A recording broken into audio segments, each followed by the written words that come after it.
Oh yeah! God, I fucking love this shirt. I wish it was a short sleeve shirt, but then I wouldn't, like, be able to have the fucking shit written on it. Oh! Vitriol. This is the band Vitriol's, one of their shirts. It's their Andromedan fucking chainbreaker shirt. And I am an Andromedan starseed. Anywho, how you fucking guys doing? Yeah. I have such an audacious title for this video. You know, you've seen a week of my vitriol on a level that you have never seen before, that I have never seen before. I knew that was in me, but I'd never used it. I don't just fucking waste my fucking energy. I don't fucking waste my magic. But I took the time I had to hold those feelings because I knew they were true and correct, and to express them in Galder.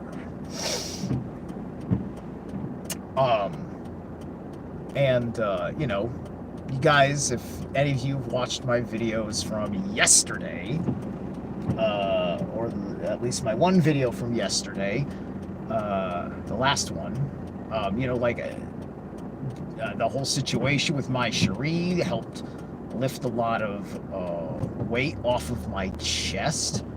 Like, seriously, her saying that was like such a fucking gift. That was such a gift, because it was a chance to test my character. And I am glad I am a man known to handle situations like that. It's okay. It's okay to point and laugh at me. It's all fucking right.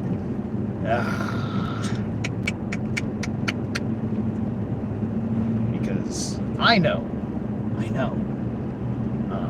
And, you know, today I feel great, and I feel completely different. And I've been living my life in this craziest of ways, right? Wardruna's new masterpiece, fucking masterpiece, hurting. You, I don't know, you tell me. People have their ways of dismissing public displays of authentic, vulnerable emotions. People will often have to say, that's got to be a performance. He's got to be fucking faking it. Who the, you know, because, like, why would you fucking make yourself go so vulnerable? And then, after going so vulnerable, talk so big, right?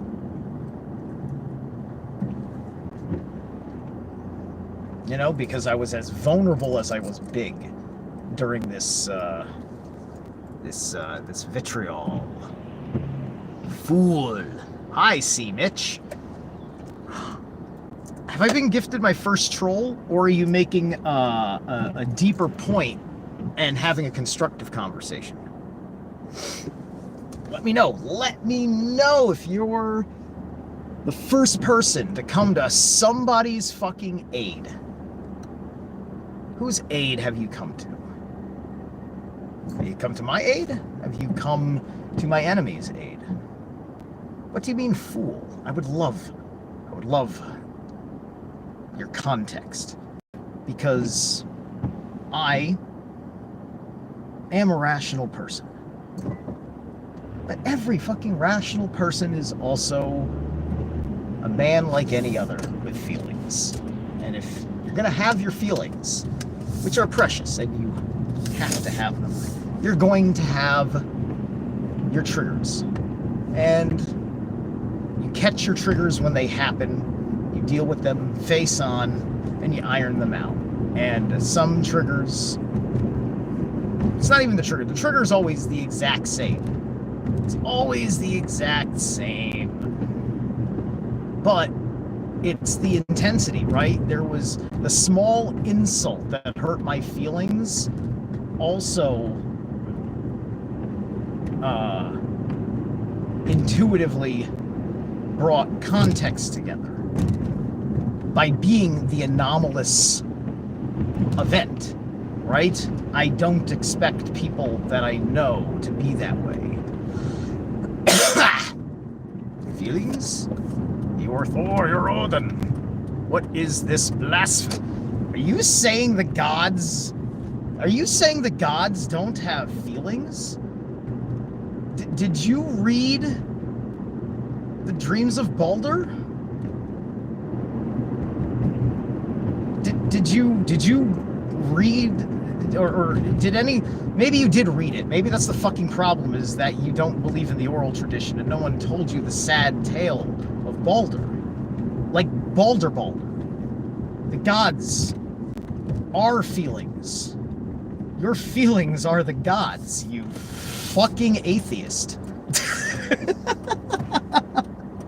This is why we don't have humanity. Because you're in your intellect. You're not in your heart. I'm in my heart. My heart steers me right. Especially when this guy gets me in trouble. Especially. You let this guy get you in trouble all the time. You let this guy miss trouble. Or, well, miss the warnings of trouble. That is what's going on. That's right. Atheists talk without feelings because you don't believe you have feelings. You believe you have psychological impulses because of how science tells you the way the body reacts to the feelings that come from your true core essence. And because you don't have a fucking idea what that fucking feels like, you have no idea of the dasein of living that fucking beautiful, glorious, holy experience from the one above all, the goat, the god, the godhead, the mother, father, primes, whatever fucking way you wish to call the all, in context to the deepest of the Hermetic principles. If you worship a god of no feelings, then you will have no feelings, because you are creating a god in your own image, instead of understanding how the idea of us being the image of God works. It's funny, I've been working with Thor since I started exercising, and with the exception of red hair, I looked like Thor. It's almost like my meme works. The gut's not quite there. Like, if I gotta get the gut a little bit, I'm fucking finishing that fucking spell. That spell is coming through. Thor is housed here. Well, my avatar being my Thor self, not the true Thor. The true Thor is not in me, but he'll come. He'll come when I am worthy. When I am worthy, he will come. But my avatar, looking up to the Godhead, is helping me in the physical be akin to Thor and Tyr and the gods that I fucking honor, and it fucking manifests. I am real. Sethic Esposa, Black Earth Productions, and my private personal trainer, who has nothing to do with any of this world, made me a fucking warrior! And I will pick my battles. I need to go to work. I gotta get up and go to work in the morning. If I'm a warrior, I need a fucking war. Welcome to warfare. This is hyperdimensional warfare. I wield the Ruach. I have the Hamrammer. So yes, apotheosis through vitriol. The emotional release that had to get out a block in my fucking system. Ooh. Where is your Superman? Oh yeah. Look, dude, the world is, like, if you are my friend, you are under my protection for real. I'll tell you my fucking personal goddamn testimony. 2 nights ago, when I went to the fucking show, and I met Adam from the band, he signed a record for my friend. I spent all of my merch money on just that band. I had little energy for paying attention to much of anything else, like, as far, it's just like, whatever, it was all about the vitriol. At one point, because I was waiting forever to get my friend's stuff when I went back to the merch booth, I built rapport with the merch guy. Mutual soul. Put it to you that way. Mutual fucking soul. Some fucking drunk with the posture of a rubber band, happy drunk, but some fucking drunk staggered into the goddamn vitriol booth and nearly fucking wrecked the table. Nearly wrecked the table.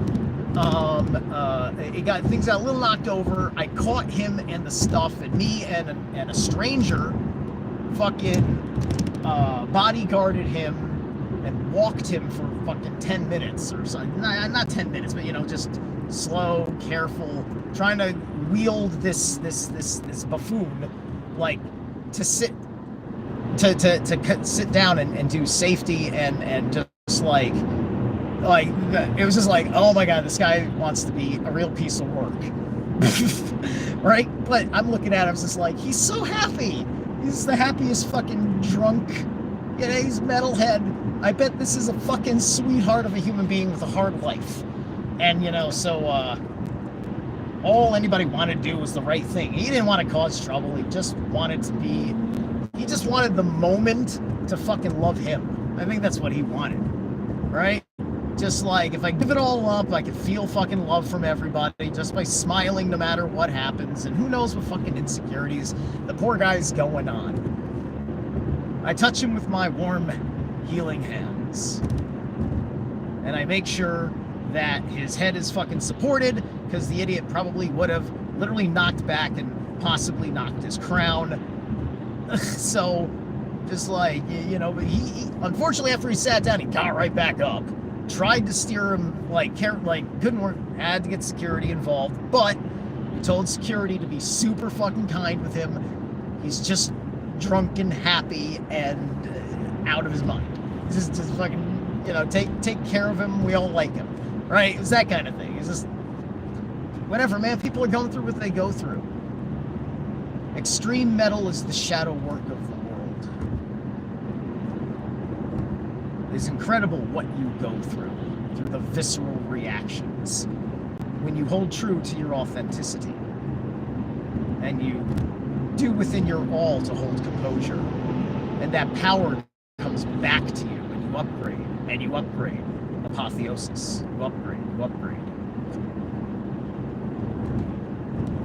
First 40 fucking years of my life, I didn't fucking change outside of how long my hair and my beard was, maybe, or whatever. I didn't really fucking change in most any other ways. I was doing a whole lot of internal changing, because I was studying stuff. I was, getting into meditation. I was trying to shift out of the GMO diet, yada, yada, yada.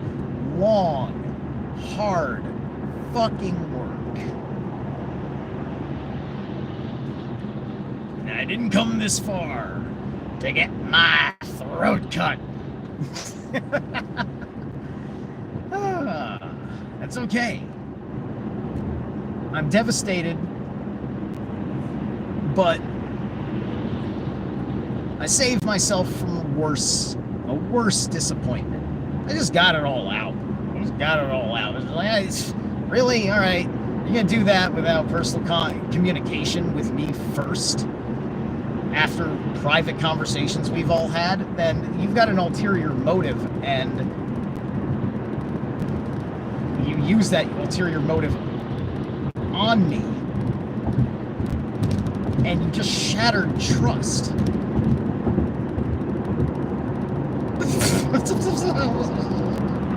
I don't know.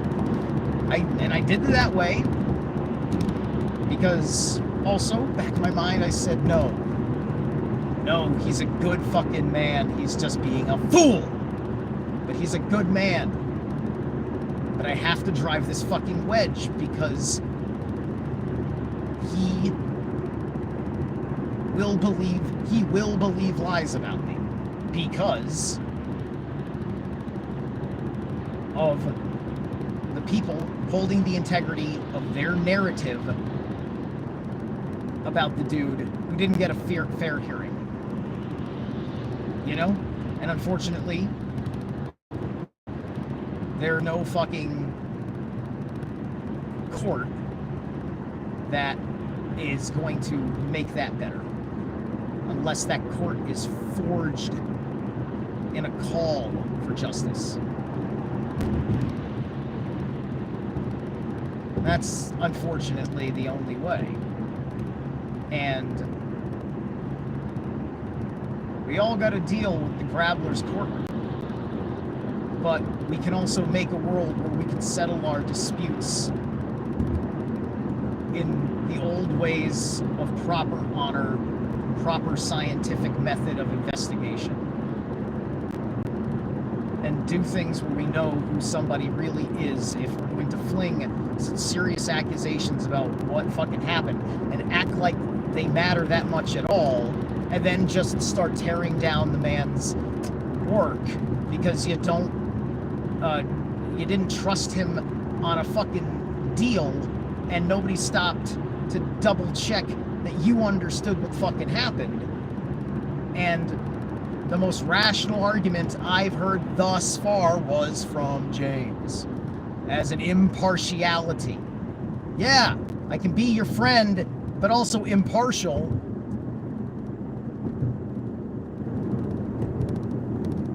You have to hold a certain level of fucking integrity. And that builds the character of the people around you and cuts out people of poor character. I think, or at least had thought very highly of that person that, you know, was someone that, you know, whether anybody wants to fucking acknowledge my pain or not, that was a hurt. A nice deep cut, you know, and it's the absurdity that only if you know my relationship with the guy, and certainly the guy's co-host does, because we've all been on the same hikes and we've had the same communion with each other. We've had, you know, we've eaten together, things like that. With my true friend in particular, you know, I've helped him at his home and with his family. It's just like, I have unconditional love, yes. I did say I don't have unconditional love, but I only meant that in my personal loves, the people that I really call family. World family, yes, I got unconditional love until I figure out whether you're a psychopath or something, and then there's a big fucking difference. Anyway, I gotta get going.